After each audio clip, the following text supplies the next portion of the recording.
Hello everyone, good morning. Daily రొటీన్కి స్వాగతం. ఈరోజు స్పెషల్గా పాలు చేయాలని నిన్న నైటే నేను అన్నీ ప్రిపేర్ చేసుకున్నాను. ఆ వీడియో కూడా పోస్ట్ చేద్దాం అనుకుంటే ఇక్కడ మెమరీ లేదు. సరేలేండి, అన్నిటికీ అన్నీ అనుకుంటాను కానీ ఎన్నో చేస్తాను కానీ ఒకటి రెండు పెట్టడానికి నా తల ప్రాణం తోక్కొస్తుంది. నాకు ఈ కైన్ మాస్టర్ కూడా సరిగ్గా తెలియట్లేదు, కానీ నేనే ఎవ్రీడే ట్రై చేస్తున్నాను. కానీ ఆ పాల గురించి చెప్పాలి మీకు. ఇలా ఉదయాన్నే దాన్ని పట్టుకొని అది రాక గిల్ల గిల్ల కొట్టుకొని కాసేపు ఇలా కాదు బాబు, మనకి ఆ పాలొద్దు, దోశలాగా వచ్చినా చాలని నాన్ స్టిక్ పెనం పెట్టి అలాగే వేసేసాను అనమాట.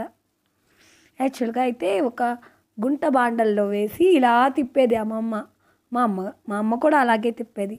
ఆ చుట్టూ అంచులు అవే వాటికై లేసి పైకి వచ్చేసేటి అనమాట.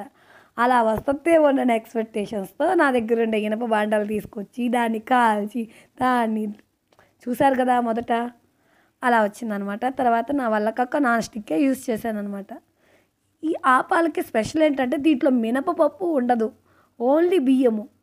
ఆ బియ్యాన్ని ఒక చిన్న టీ గ్లాస్ అంత బియ్యాన్ని మనం కొట్ర కాయడం అంటారు దాన్ని.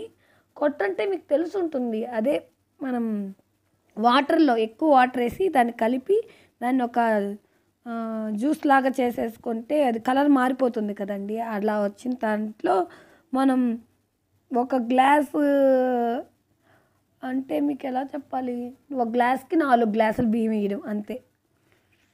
భలే ఉంటాయండి ఆ పాలు. చాలా ఇంకా పలచంగా చేయాలి, నేను చేయలేదు.